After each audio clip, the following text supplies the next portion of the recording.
Okay guys, welcome back na naman sa aking YouTube channel. No? So bukas update kay Mir 4. Starting yan ng 5:30 AM ng umaga hanggang 10:10 AM ng umaga pa rin.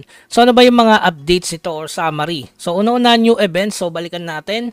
Pangalawa, new content Path of Fairy Battle. Ano yan, Kuya Bugs? Sa tingin ko yun na yung Tower of Trials. Parang sa Nycros. So depende kung anong level yung mapupuntahan mo. Siguro ito na yan. Pero ang tawag kasi sa kanila is Infinite Challenger, which is related yan sa bagong content.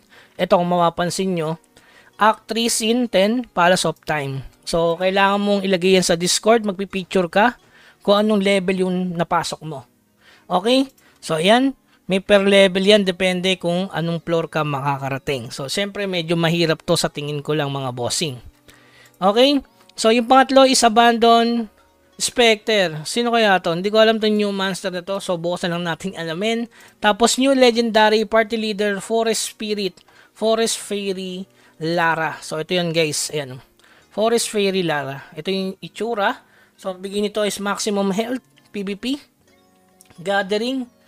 Tapos ito, when attacking there is a 25 chance to instant restore 5% of party maximum health.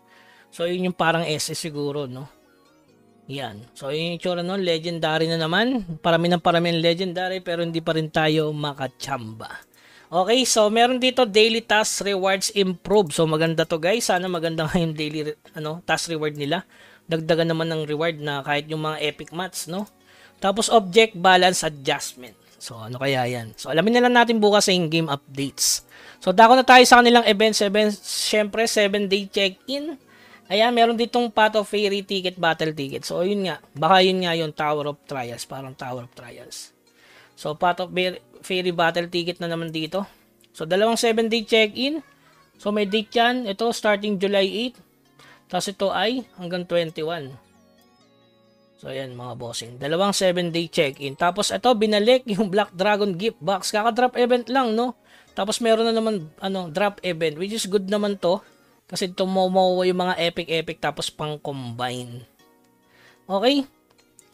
So yun, may mineral fluid. So sakto may mineral fluid dito. Epic glittering powder box. Ang ganda nito.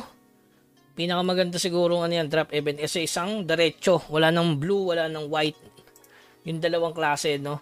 Tapos ito, miraculous or Osher, fortune. So may tipid bukas. So tapos na ako dito kasi guys eh. So yan. Meron discount sa transference equipment. Ayan, may bawas siya, dark steel at copper. Tapos yung huli, ito ata yung huling nila, event, yung regarding sa legendary magic stone. So syempre magi-start yan sa 14 pa guys. Ayan, July 14, Monday. So kailangan mo magtabi ng 30M na dark steel para sumali dyan. Yung pinakamagandang salihan na lang ng legendary magic stone para mapaganda mo yung stats mo. Tapos yung huli pala ito sa Discord, yun nga. Challenger of Fairy Battle. So kailangan mo magpicture, maglagay sa Discord yung ganun ulit ang mechanic, server, character's name. Ayan. May reward naman to kahit di ka sumali, diba? All rewards are non-tradable. Dragonian who complete Act 2 Scene 10 Getaway Soul will automatically be recognized without needing to submit proof. Ay, hindi na kailangan pala, no? Hindi na kailangan pala. Basta nakarating ka sa Act 2 Scene 10. So, sobrang hirap nun. Parang second tower ata yun, no? Second level tapos Act 10. Okay? So, yun lamang guys. Keep grinding. Huwag kalimutan mag-subscribe sa ating channel. Hanggang sa muli. Paalam.